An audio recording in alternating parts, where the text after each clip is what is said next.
everybody. Welcome to Sugar, Spice, and Spirits, where we talk life, business, and real estate, and we have just the right amount of spice to go along with that. I'm Natalie, one of the co-hosts, along with my co-host Mindy and Kelly. So we are so excited to have you here. Today's guest happy hour is extra special because our guest is a true powerhouse in the real estate world. You won't want to miss her story. It is fabulous. Before we get started, make sure you like, subscribe, and share this episode. Your support will help bring us real conversations about business, life, and real estate with a little spice on the side. You can also go to our website, sugarspiceandspirits.com, if you have a show idea or want to subscribe to the newsletter. We'd love to hear from you. So without further ado, let's go ahead and get on to our sip of the day. Let's go ahead and I'll start first, and then we'll have Mindy and then Kelly, and then our special guest, Hilary. So my drink is a little different. It's a little off kilter. I don't think I've ever told you ladies, but I drink Bravenly. It is an energy. They have antitoxins and stuff like that, but they also have a neuropathic mushroom coffee thing. So that's what I'm drinking today because I've been up since 3 and already had a pot of coffee. And I have more stuff to do today, so I have to be functioning. So this is a great brainwave activity thing for me. This is my second cup of coffee today. It is just a plain coffee. However, I loaded it. It's unloaded, but it's loaded with vanilla chai from Skinny Syrups, and it's really lovely. It's very, very nice. Also have a really busy day, and so what did you call it the other day, Kelly? Whenever we had another one of our mocktails, we had no octane today, but I do have a fun flavor. Right. So I'm just on my first one. But so I'm trying to cut back on real sugar. So I use a little bit of stevia. I also mix a little honey in it. I like the flavor of honey. And I don't have it with me because it's in the refrigerator, but I've got some of the sugar-free Chobani creamer. So again, no octane this morning. I've got a few things I have to do as well, which is going to include some driving here in a bit. So I certainly don't want to load myself up and then get in the car. Normally, I would like my little Baileys or the bourbon barrel that goes along with the creamer and stuff. But yeah, this time we're low key. It's morning. It's early, so we're just going to keep it cool. So yeah, no octane for me either, ladies.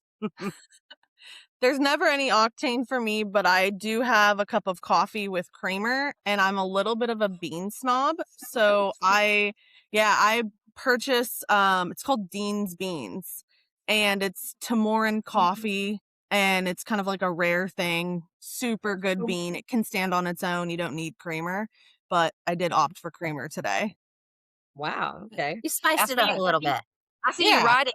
Did you write that down? I did. Yes, Dean's Beans. Check it out. Take notes. So I found Hilary on TikTok, and her post that piqued my interest has almost 200,000 views. She said, "I girl boss so hard that I accidentally ended up with 60 rental properties, a property management company that has 300 doors, a sales team that has sold 13 million this year, a construction company, and she's only flipped 31 houses." So that's it. So Hilary Kreschollek, did I say that right? You were spot on. Awesome. Fantastic. Thank you for the phonics lesson beforehand. That really helped. She joins us from Western Pennsylvania, just outside of Pittsburgh, where she and her husband, Thomas, have built an impressive real estate portfolio. She spent most of her career in textiles, but after moving to Pennsylvania in 2019, real estate went from a passion to a full-blown calling. It all started with a $35,000 Zillow listing, and from there, it took off. Together, they flipped 31 houses, built a personal portfolio of 60 rental units, and launched a property management company that now manages 300 doors and counting. Hilary is also a mentor to agents and investors who want to grow their portfolios the smart way. And she'll get into, I think, a little bit. I'm sure somebody will ask a question on that. And when she's not closing deals, she's hanging out with her two cockatiels, Doodle and Strudel. So, which might be the cutest duo name I think we have ever heard. So grab your coffee, your cocktail, or whatever is in your cup today, because it's time for Sugar, Spice, and Spirits Guest Happy Hour with Hilary. Thank you. That was quite the introduction.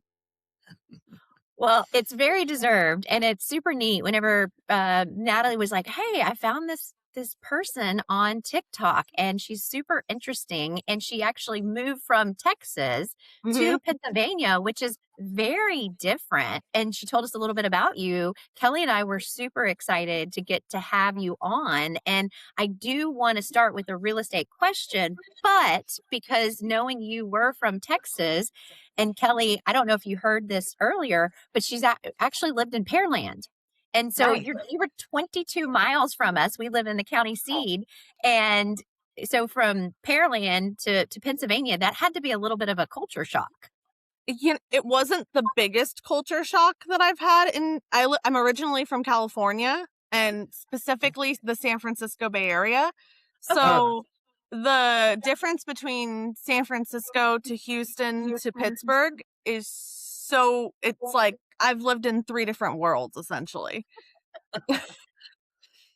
Wow. Definitely sounds like it. So I have to ask, being from the area, do you happen to be a Texans football fan or a Steelers fan, or do you even do football? I don't do sports. Okay. Nope. I know, which is like, I know I probably just got canceled in Pittsburgh for saying that. But it's really not my thing. I don't have time.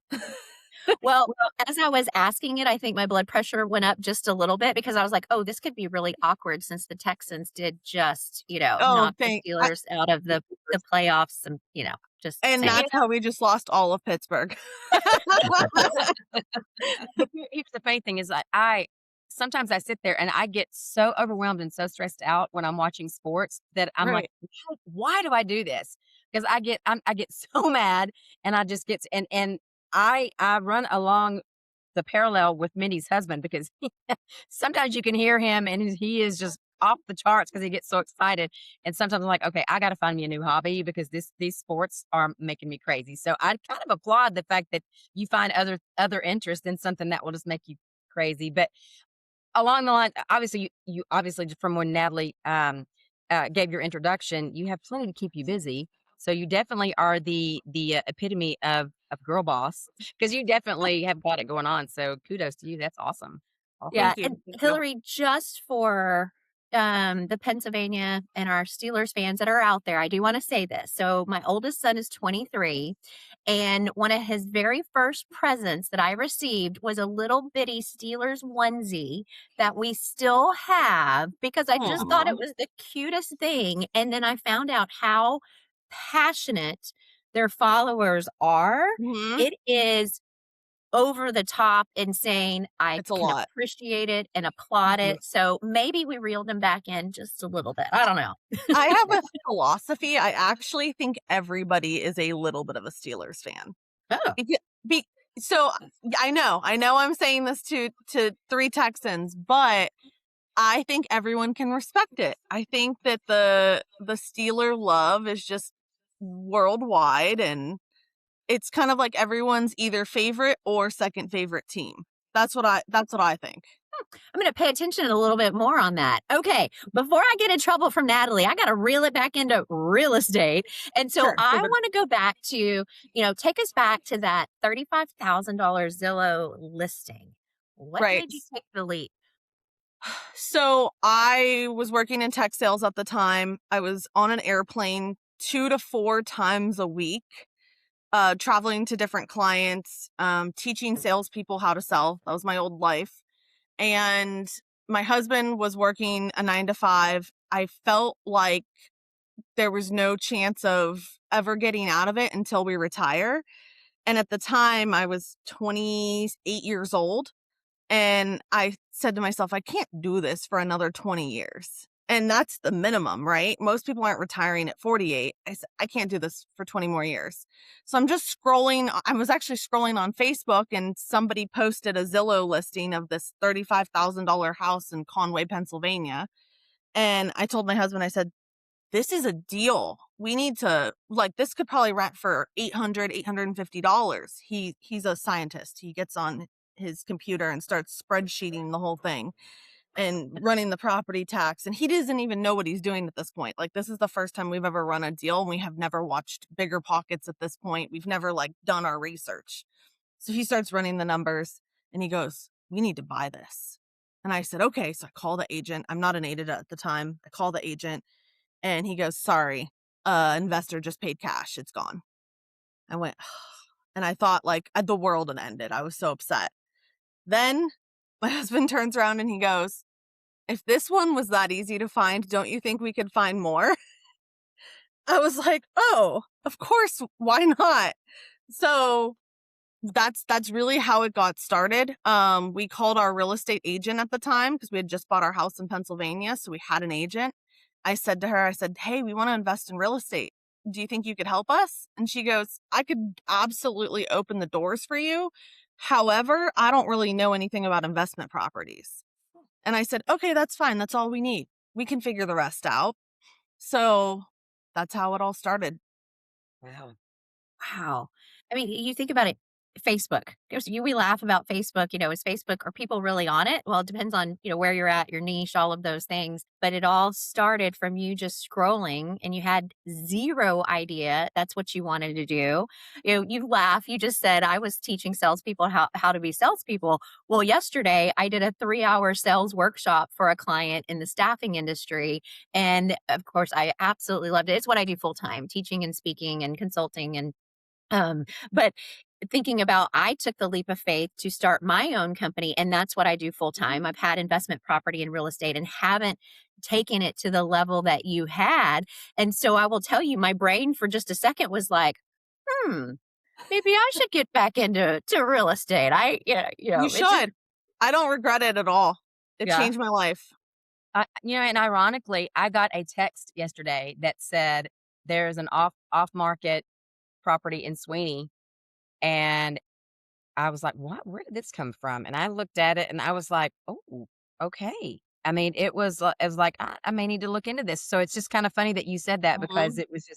it was just yesterday that I have no idea who it's from, but Right. obviously it was on some sort of investor's radar at some point.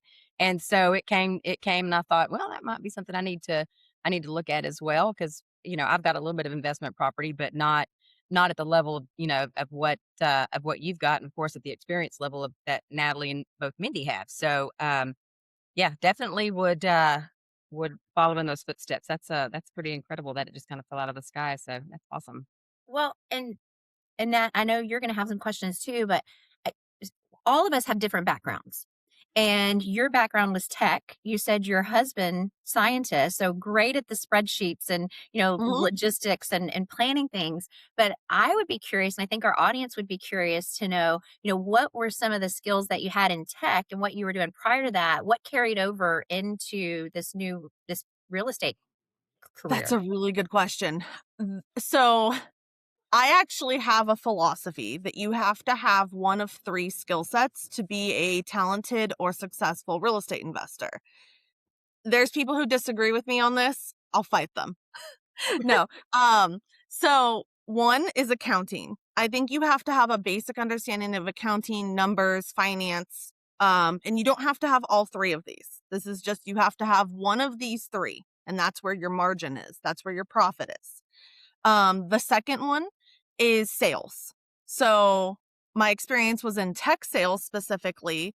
I didn't really care about the tech aspect of it. I liked the sales aspect of it and I followed the money. It was like medical sales or tech sales. Which one do I want to be in? Right.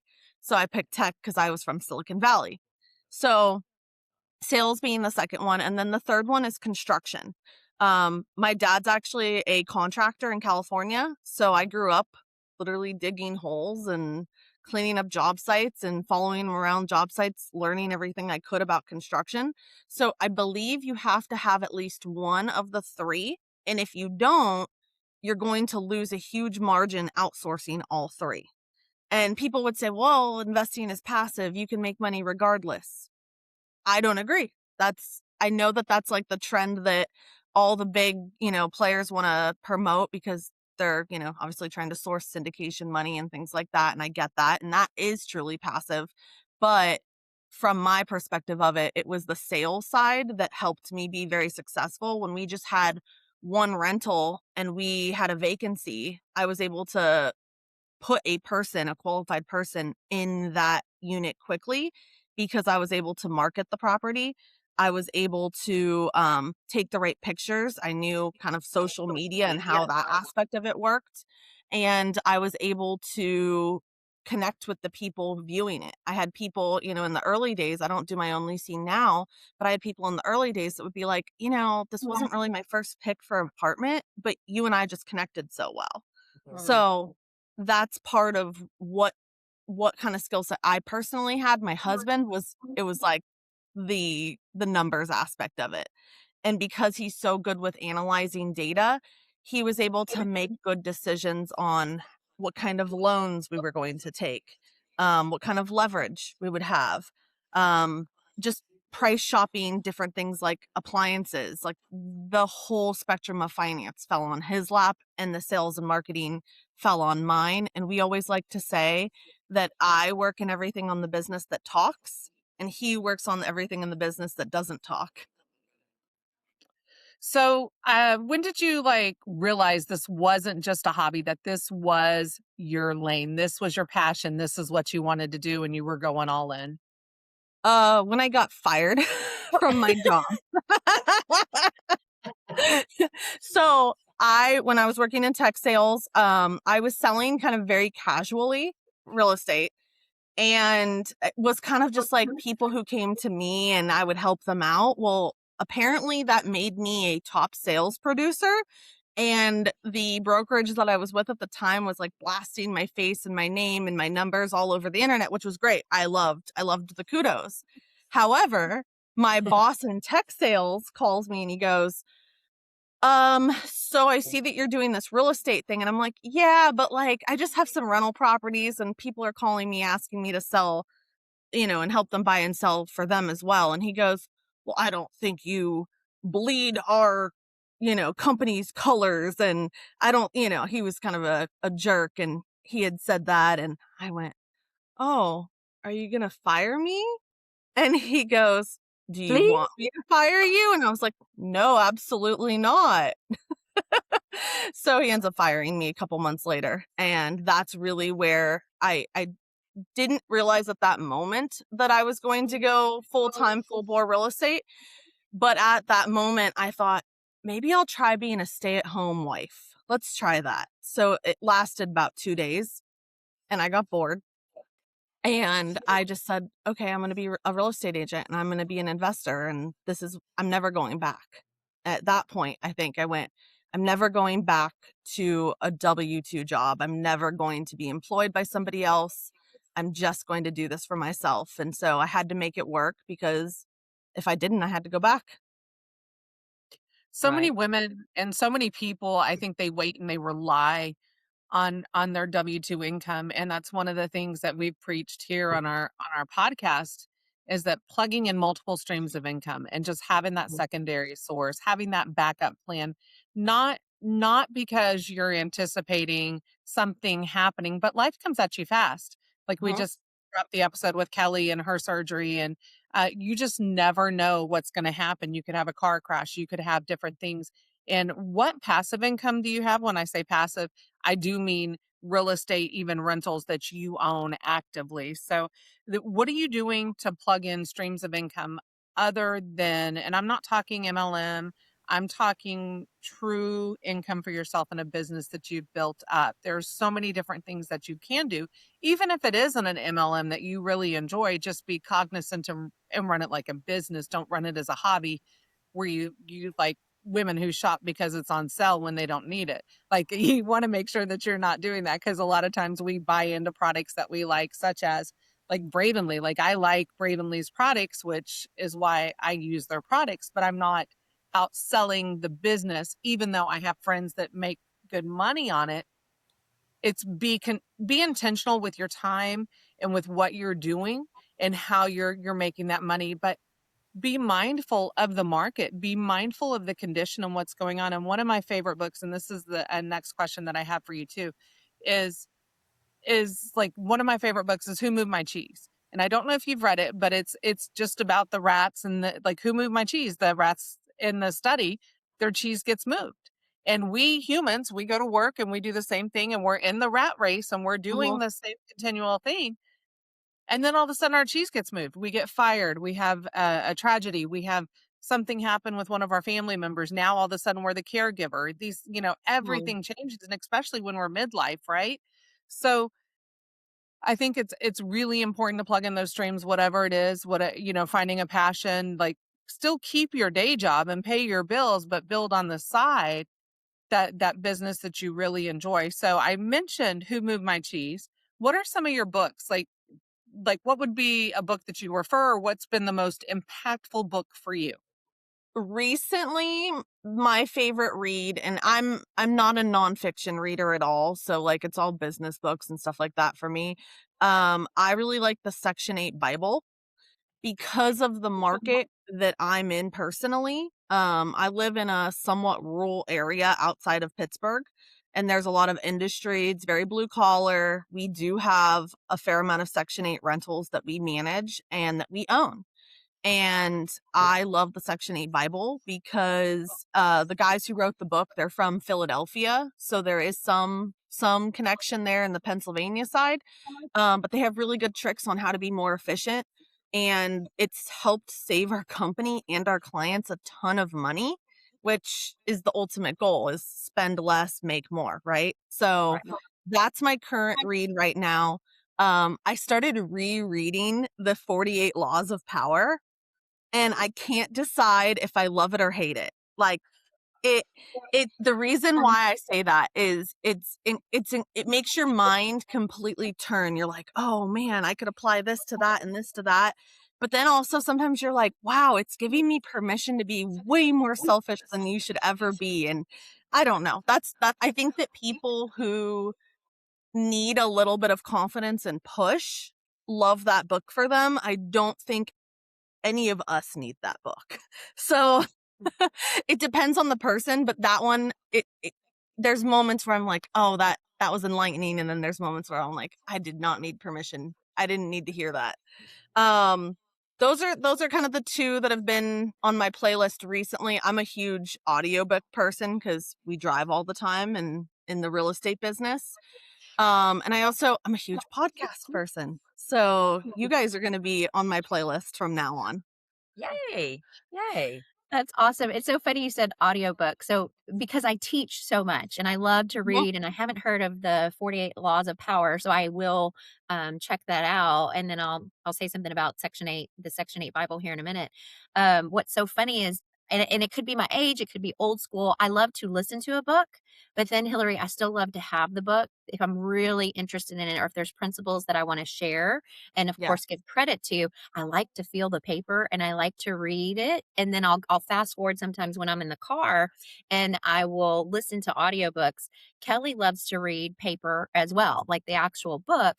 Natalie looks at us like we are crazy. She's like, how do you have time to read a physical book? I'm always doing it on the go. And I was like, I just make time. I don't watch TV. And New Year's Eve, I read a book. My birthday, I finished a book. And because they're so close together, I was like, these are just goals that I have. And I want to increase that, and just being a little nerdy. But so I wrote down 48 Laws of Power because you inspired me too when you said, we may not need that.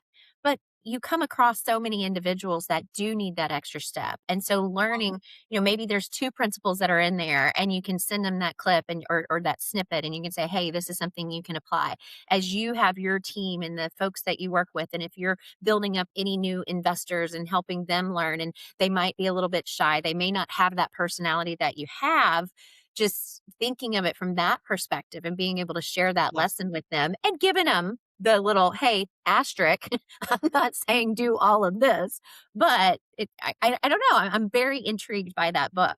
And then I'm super curious on the Section 8. Definitely a program that's needed. I'm very active with the National Apartment Association as well as the Texas and the Houston.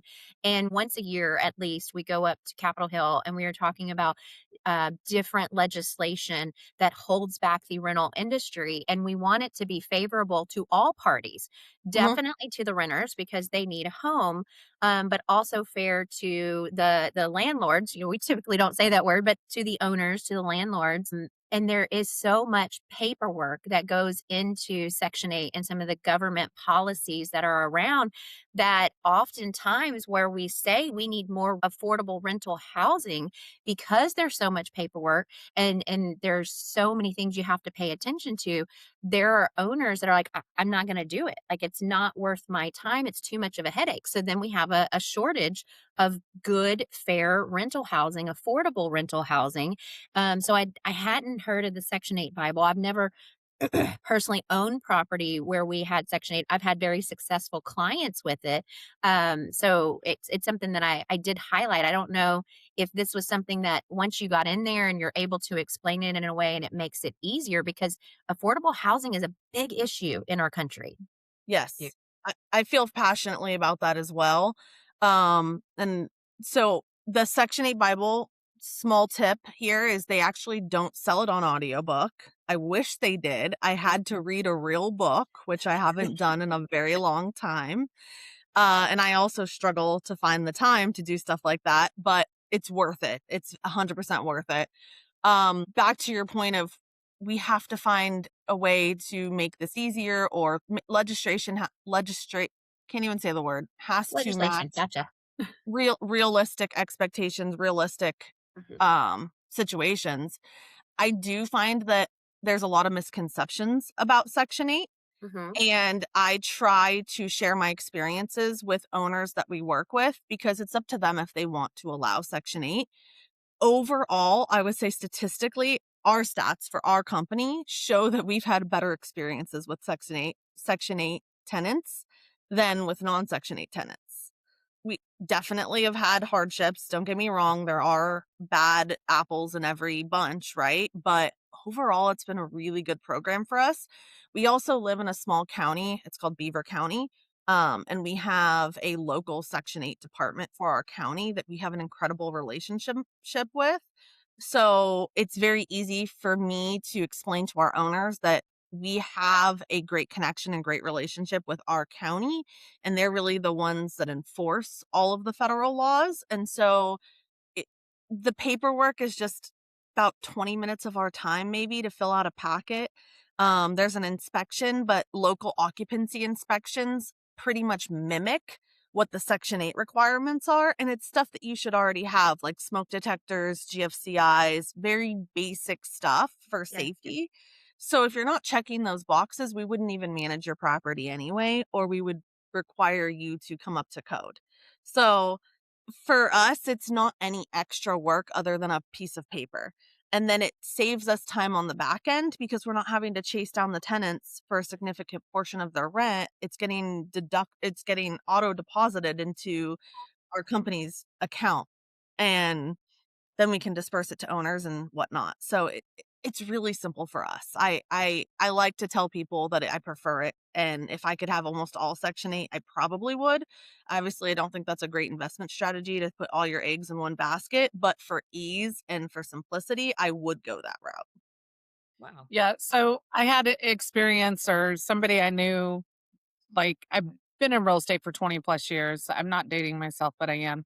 So I've been in real estate 20 plus years, and we didn't ever really teach the Section 8 aspect, because the government has come in and did an accounting audit where they shut off funding for 3 months. And if all of your properties are in Section 8 and they're doing an accounting audit and you're not getting paid, the unfortunate family that I'm thinking of, they had other businesses. They had 3 locations of a retail store, and they had their rent houses. They ended up losing their rent houses, going into foreclosure, because they were running on such thin margins, which Right.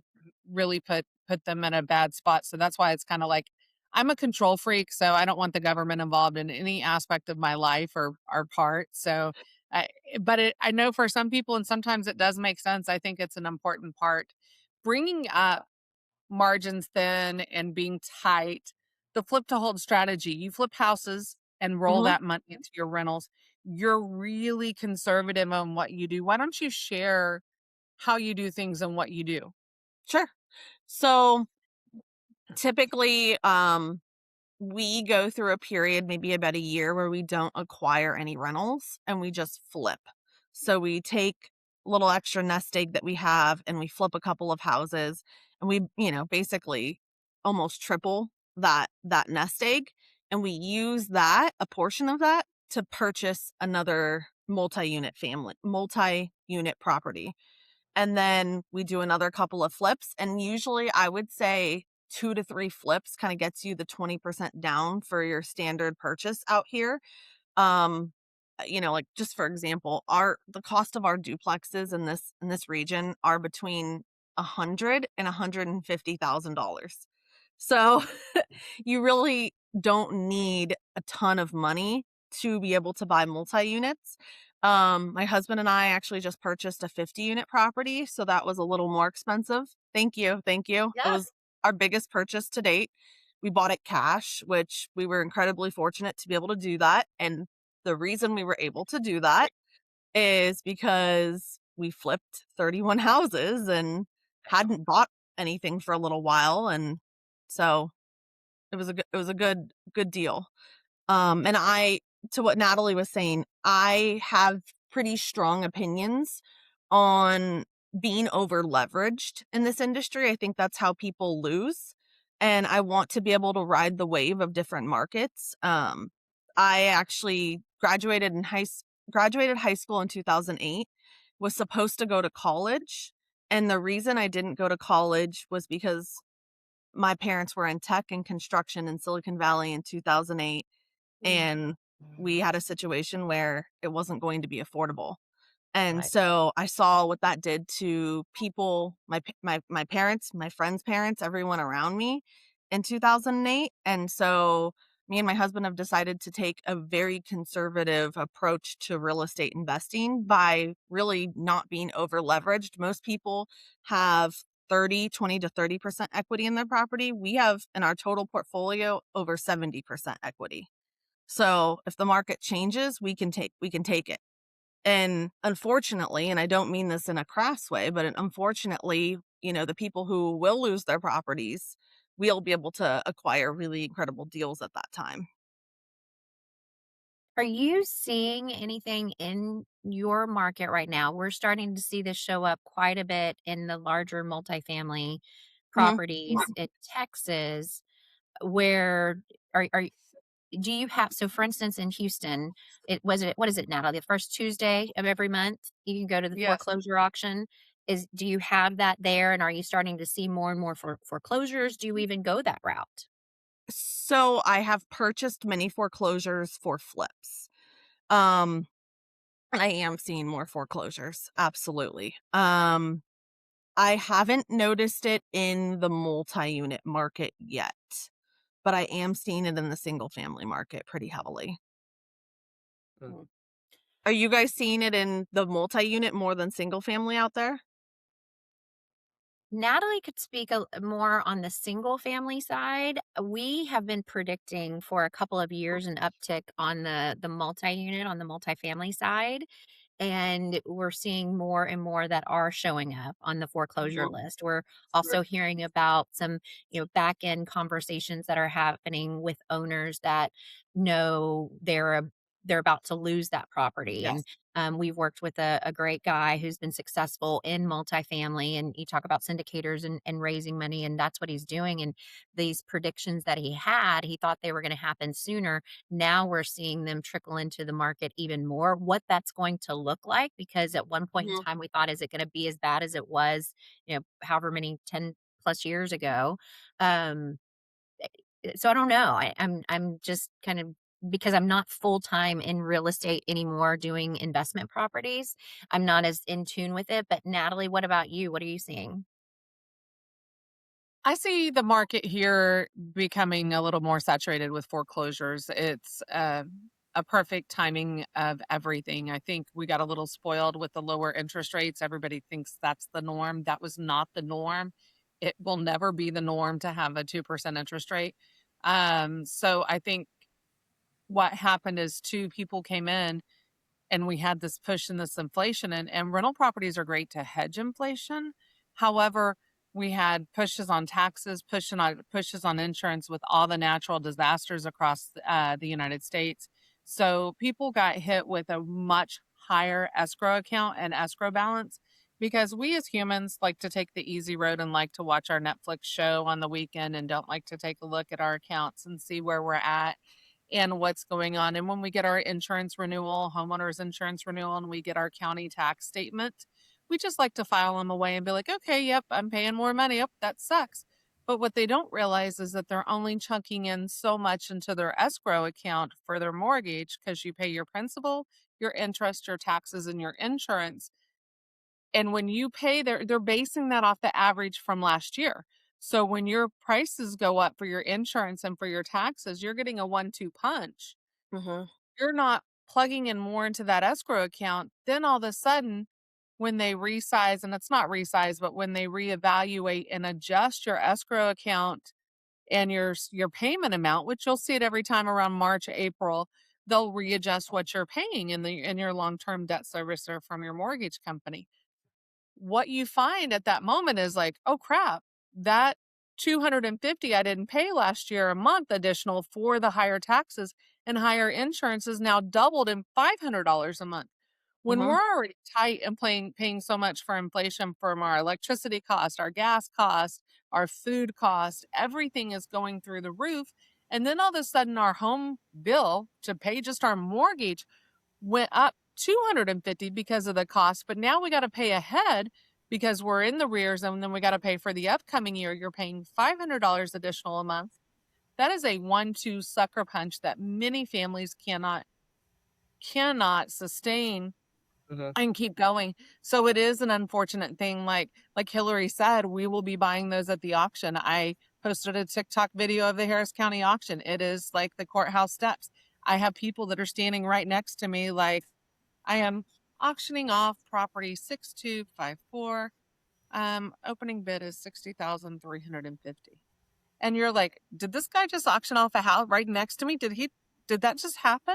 And then you have big boys like auctions.com that are there that have people that get there and camp out. They put a chair down in the room where they are there with their computer and everybody's scheming right there. So it's all over the place, Mindy. Like the market is definitely moving. And what I find is when the market's moving, it's a time to make money. You make your money in the up and you make your money in the down market.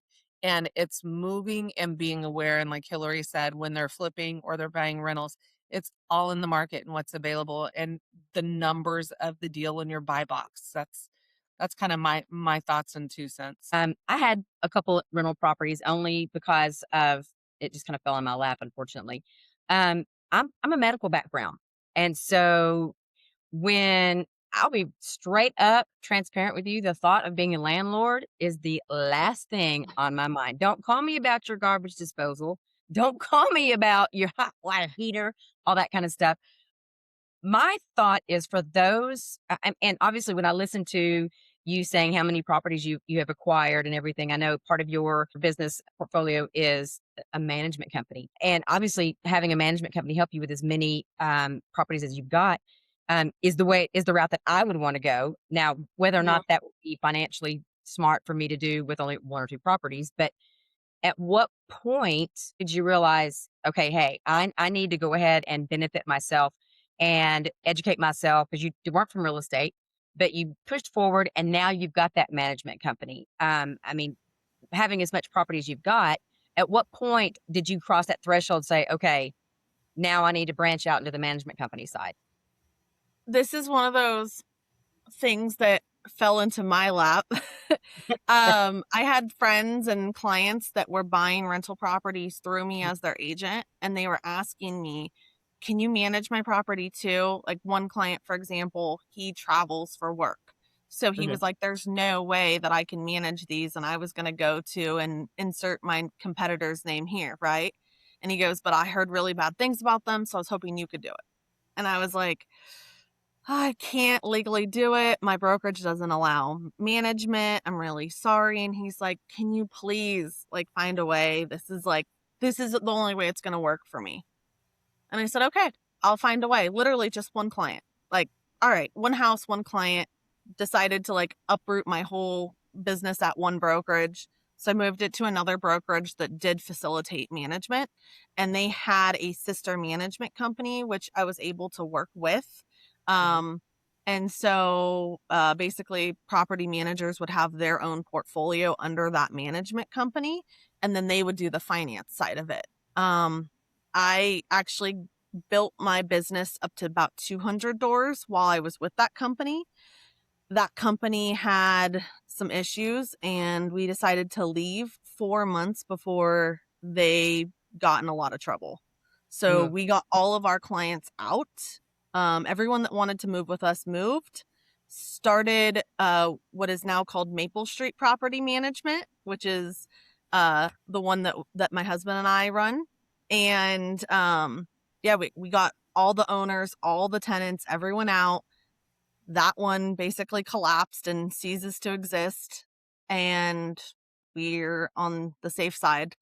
And that's kind of how it built up. Is people came to me and said, hey, can you manage my property after you just sold it for me? And I had the ability to do it. It was, again, an accident. Wow. So for someone who, like I said, doesn't have a whole lot of investing experience, and they do realize how lucrative investing in real estate can be, and how it can help you, buy back your freedom in your life. Um, Mhm.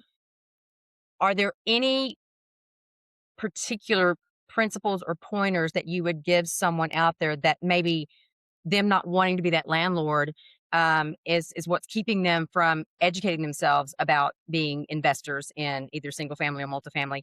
Um, are there certain things that they need to look for in a management company if they're like, okay, wow, I've got this cash sitting here. I want to go out and do this duplex or this single family home, whatever. But again, I still work full time. I Mhm. can't be that landlord slash property manager. Are there any pointers that you would give someone to say, this is what you look for in a good management company? Absolutely. So, one thing that I tell people before they decide to invest is do not spend a dime that you make for at least 5 years.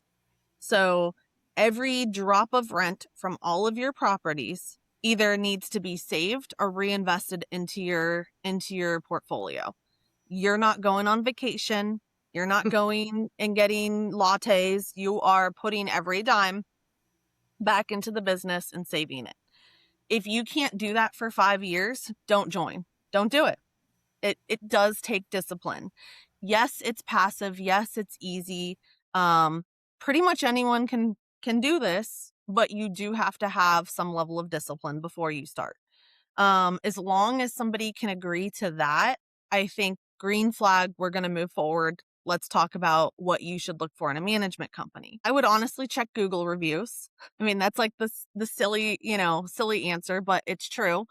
But some management companies may have poor reviews because tenants leave them versus owners. So you want to sort through those and see, because we've been reviewed before at our previous company. Our current company doesn't have a ton because it's newer, but we've had tenants who got evicted because they didn't pay their rent bash us on social media and on Google. That's fine. That doesn't bother me because I know that a smart investor can go into the reviews, read them, and see, oh, actually, they protected their client in this scenario. And that's what we would comment back is, hey, I was doing what I needed to do to protect my clients from tenants like you. And that work, that owners understand that. You have to read reviews and see if it's owners complaining versus tenants complaining. And what are tenants complaining about, right? Are they complaining that the quality wasn't good? Were they complaining that the management company didn't answer their phone? Because I would read those differently as well. We answer our phone. We're very active with our tenants. So no Mhm. one's going to say that about us. But they might say like, oh, this place was, a piece of junk, right? Well, that's pretty subjective and that's an opinion. And you didn't post any photos to show that that was valid, Right. right? So we would respond accordingly. So read reviews. Also, test them a little bit. See if they'll meet you in person at your property. See if they'll talk to you on the phone. I spend at least an hour on the phone with every owner of ours on a quarterly basis. And that's minimum. That's like the bare minimum. We do a check-in call. So see if they'll spend that hour with you on the phone doing an introductory call, giving you information about their company. and trying to learn about what you're trying to do. I would say people's pricing is also pretty indicative. If they're willing to drop their prices quickly for you, that means they're desperate and they're losing business.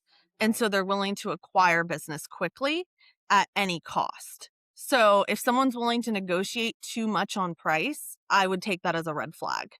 We Okay. actually have a pricing structure that is based on how many doors you have total, because the misconception is that it's the number of doors that actually makes you very busy as a management company, but it's actually the ratio of owners to doors. Because I can talk to one owner and tackle 20 doors in a conversation versus one owner with one door, and that's going to take the same amount of time. Yeah. And So, sometimes more, because that's mhm, their baby. And so, their baby, or also, and this is one of my non-preferred types of clients. We still work with them, but on a case-by-case basis, is I lived in this house and I have an emotional attachment to this house, and nobody better ever make a scratch anywhere. And The now, heartbreak when you get back your first rental that you was the Yes. owner that you lived in and you turned it into a rental and you see the rim around the sink and you see the dirt around the baseboards and you see that they didn't take care of it the same way that you did. It is absolutely, even though they yes, were great tenants, like I had great tenants, yes, but the first house I got back, I was like, oh my goodness, how could they? But then yeah. I realized they were really the better ones. So, Yeah, you would have taken them 100 times over after that, but yeah. that shock. So usually I coach those people because they call me. They see us on Google, they call me, and I say, let's meet and we have a conversation. This is what's going to happen if you have this as a rental, and this is what I think we should list it at if you sell this. And I push them in the sales direction, not because I'm going to make more money. I'm going to make more money here. But I push them in the sales direction because I know they're not going to take the heartbreak of the first move out well. And I don't think people should be hobby landlords. If you're going to do this, do it. If you only need one rental to hit your goals, that's okay. That's different than, oh, I just happen to have a vacancy now that I've upgraded my house to a new house, or I've moved out of state, but I want to keep this. So we have that conversation like, this is what you can sell it for. This is what you can rent it for. Let's consider this side a little bit heavier than this side. If you want this side, we can help you, but I'm going to give you all of the ugly side of this too, so that you're not shocked and you can't say I didn't tell you. No, very good. Yeah. No, thank you for that. Because, like I said, I was coming from the medical background. These two were huge mentors for me, and my first property was a disaster.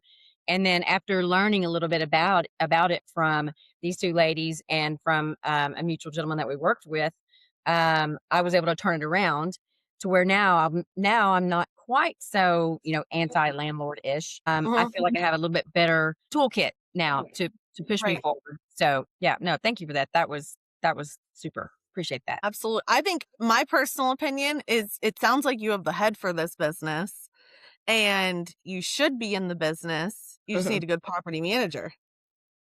Yeah. Yeah. Gee, Natalie, who could that be?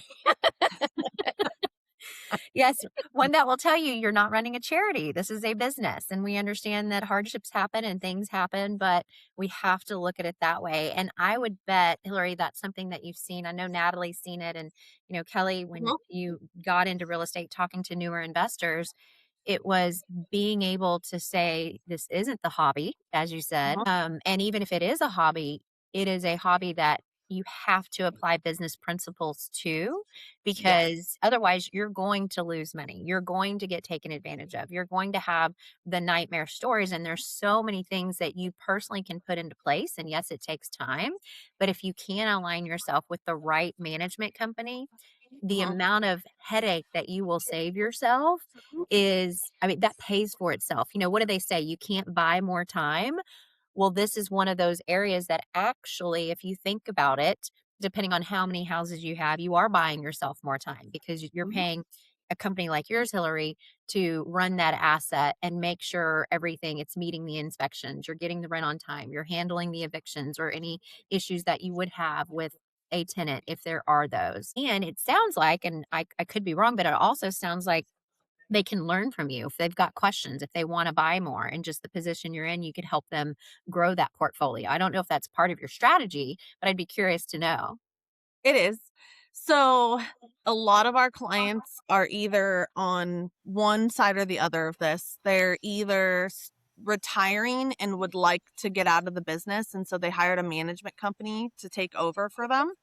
And those people are usually just like a year or two away from completely divesting altogether and just enjoying the fruits of their labor, right? And then there's the other side of it where we have a lot of clients that are new to the business, just buying their first couple of rentals, and they're looking to acquire. So we're essentially matchmaking people, right? We know who's about to sell or who's most willing to sell. We know who's most eager to buy. We know what their buy box is because, again, I'm checking in with everyone on a quarterly basis, and this is part of that conversation. And so I can match make those people, and obviously I'm a real estate agent, so I would make a commission on that sale, but also I'm keeping the property within our management company. And then when it comes to collecting all the financial data, well, guess what? I already have it. So I don't need to wait for another agent. I also don't need to scare the tenants by putting up a big for sale sign in front of the house. They know who I am. They've met me before. If they haven't met me, they've met one of the property managers that works for us. And so they'll go into the property with a prospective buyer or on video because a lot of our buyers are out of state. A lot of our clients are. Um, and the tenant has no idea that the property is getting sold. In fact, they probably never know because they still pay their rent through the same portal and call the same maintenance line. And so there's no fear there. It's a Um, seamless transaction. it's so easy. Like, Yeah. and I kind of like, I was actually, I'll brag for a minute. I was the largest multifamily real estate agent in sales volume in 2025 in Beaver County. And I'm very proud. Thank you. Wasn't the biggest agent by no stretch, but I was the largest multifamily agent in Beaver County. And the reason for that is, and that was on the MLS, so that doesn't even include all of our off-market transactions, which we do a ton of. Mhm. And the reason for that is I know how to sell properties that are tenant occupied. You don't want to bother the tenants as much as you can, but you still need to get people in. You need to not alarm the tenants. You need to ensure them that it's a familiar face. And so that's part of the process. All right. So what is one of the like most expensive mistakes that you've made? um, that's a good question. So we buy almost all of our properties that me and my husband acquire without inspections. We know what we're looking for. We're pretty decent at identifying termites and things of that nature.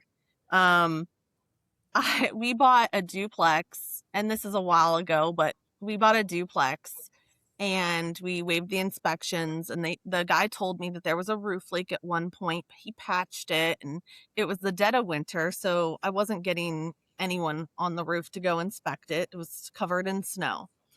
And there was staining on the ceiling, but he had told me that it was patched and that's why there was staining. And literally right after closing, I text the tenants and I said, "Hey, I'm your new property manager. Just wanted to let you know this is where you pay the rent." And the guy goes, and the seller hadn't even walked out the door of the office. And the tenant goes, "Oh, I'm so happy to hear from you because my roof's been leaking for 2 years."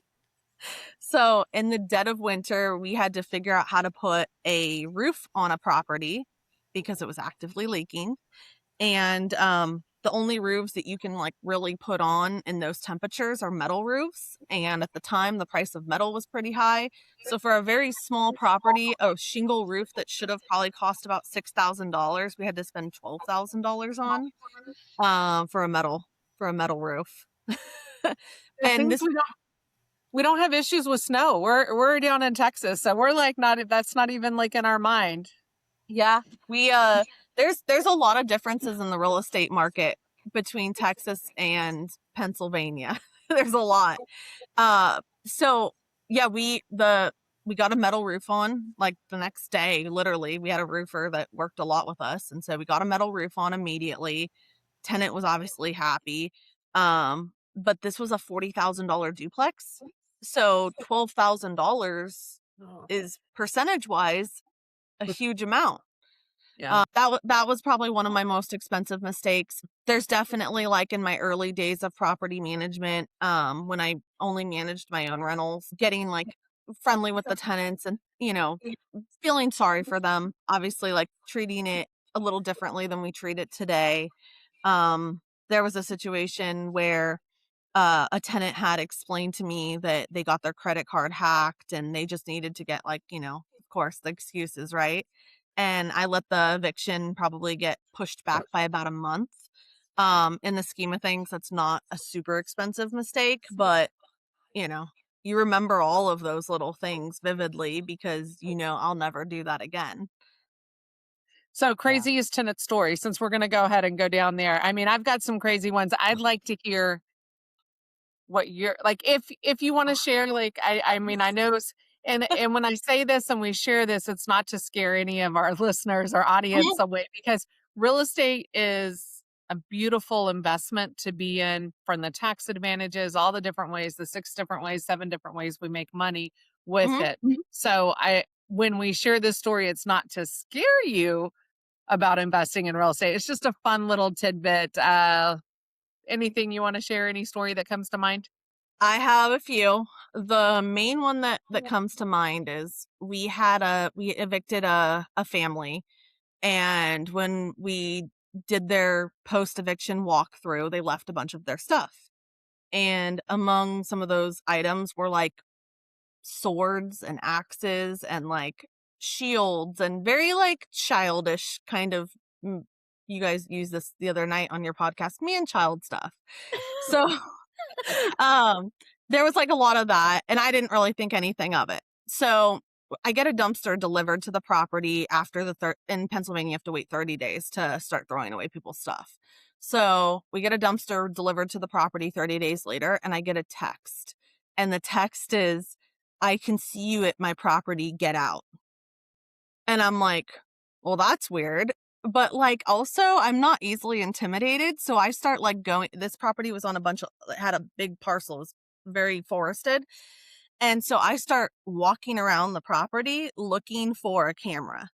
And because I had already searched everything inside, I'm like, there's no camera inside. He's seeing me drive up to the property. So he's got to have like a tree camera or something, or game camera somewhere. So I start like walking through the forest looking for a camera. Didn't find one. So, oh well, whatever. He knows I'm here, whatever. So I come back to meet the dumpster people, and we have one of our handymen going to go clean out the property and just throw everything away. And this is like a 30-yard dumpster. This is a lot of stuff. And I just had a sick feeling. I don't know why at this specific day, at this time, because I'd been at the property and I'd gotten threats before, but this moment when the dumpster got delivered, I had this weird feeling something was going to happen, and I was very nervous for my handyman. So I drove down to the property and I checked on him, and I was like, "Are you okay?" And he's like, "Yeah, I'm okay." And I'm like, "I just have a weird feeling. Do you want me to stay here?" And he's like, "No, I'm totally okay." I'm like, "Okay, what guy is going to say, yeah, stay here and watch me, right?" Okay. So I drive back up the hill and I see an SUV parked, and there's 4 people in the SUV and they all have masks on. And I'm not talking like COVID masks. I'm talking like bank robber masks, right? And to add to the chaos, there's a baby in the back seat, like like a baby, like a newborn baby. Well, I recognized it because it was like the baby. I knew the baby because it had a very big head. It was like really noticeable that it was that particular baby that I knew. And I was like, I just identified them because their baby is in the back seat and I can see them. So I pull over like the crazy person I am, and I roll down my window and I'm like, "Hey guys, are you lost?" And they're like, "Oh, we're just waiting for somebody." Like, they're thinking this crazy woman just pulled over and asked for masked bandits, if And they're they're lost. waiting for someone in their masks. Right. So, so they said they're just waiting for a friend. And I said, okay, well, this isn't where you wait for friends. And they drove away, but they didn't drive far. They went around the corner. I saw them.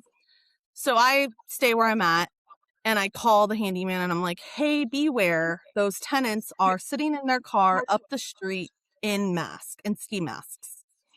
So then as soon as I hang up with him, he's like, oh, bring it on. I'm like, no, that's not what we're doing today. I'm like, I would like you to leave. He doesn't listen to me. So I call the police. The police come and the police find weapons in their car and ask them what they're doing. And they said, oh, we were literally just going to go get our stuff out of the dumpster. Well, you guys had 30 days and never got it from us. You could have called us and we would have happily opened the door for you to get your stuff out. We didn't want to throw it away. So they were apparently going to like show up with weapons and ski masks and scare my handyman, but we caught them. Wow. Full circle, this is like how crazy the world is. They're my tenants again, but not because I chose them, because I took over a property that they are already tenants at. Mm-hmm. Yeah. So And how happy were they to see you? And they're like, well, oh, now you're like, we've got the crazy people. And they're like, oh no, now we've got the crazy woman. this is actually like 4 or 5 years ago that this happened, and they didn't remember me. Oh, okay. Yeah. So, and they've been paying their rent, so I'm just gonna let it slide. We're just gonna pretend like nothing happened. Well, one can pray that their circumstances are better and they've learned their lesson and maybe they're going to be premier tenants now, That's hopefully. very optimistic. I admire your optimism. Like, well, I keep What that are one the up. what are the gun laws in Pennsylvania? Like in Texas, we're strapped. Everybody's strapped. You don't know who's carrying, so we've kind of equaled the playing field there. Right. And as a realtor, you're a female or you're walking into a property. Like we have certain things we can do, but I also, I'm not one to let myself wait for the police either. So what can Yes. you do in Pennsylvania? Like, do you have Mhm. same rights or? It's similar, especially like the area that I live in. I can't like speak for Pittsburgh proper because I don't do too much business in the city. And we actually don't manage any properties in the city of Pittsburgh because their laws are just not in line with what I agree with. So, in Beaver County specifically, you can get a concealed carry permit and you can legally carry a firearm concealed, and law enforcement is very for that as well, and it seems to be like a cultural norm here. So that's good for us realtors and property managers because I also agree with you. I think that it's important to protect yourself, and especially if you're comfortable with firearms, then you should carry one if that's what you feel you need for your safety. And I personally do. And a very, very strong advocate of that. Yeah. So we're gonna go ahead and I think wrap up. Did you ladies have any other questions for Hilary before we let her head on her way? I have a No. lot of questions, but we could probably spend a whole another hour with her with some of the other questions. But just from the side of inexperience, I've learned a ton, from you, of course, with these ladies as well. But yeah, I think you're definitely a great resource of information, and certainly, hopefully, people will begin to follow you that follow us, and become more educated and a lot more involved in the investing side, and maybe become their own girl boss or guy boss, I guess. But we definitely want to be the girl bosses. I'd So love to see more of it. So yes. Hilary, do you have any final thoughts or anything that you want to cover? Maybe we didn't cover something and you're like, oh, I want to bring this up. Anything like that? Um, I the only thing that I can think of is like I think one of the secrets to our success is you mentioned earlier that people treat this business as a hobby and they get really excited about like which color to paint their walls and what kind of flooring to use, and I think that the money is made by creating processes, and we paint every single wall the exact same color, and we use the same exact flooring. And I think taking the creative side out of the business is actually the most profitable. And that's kind of one of the ugly truths of flipping and rentals. You don't make more money because you did a beautiful sage green kitchen versus an agreeable gray kitchen. And I'd like people to, take that information and think about if they still want to be in this business, if the creative side isn't a huge aspect. And Hilary, tell everyone where they can find and follow your journey. So I'm on TikTok as HK Team Sold. I'm on Instagram as the same handle.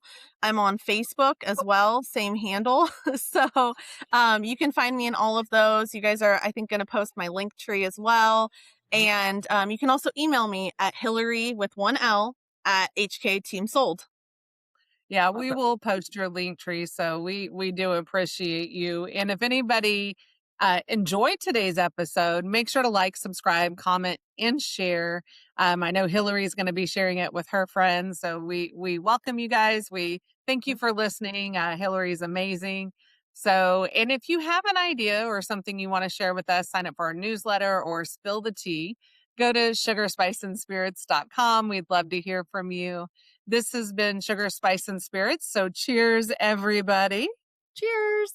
Cheers. And we will see you next.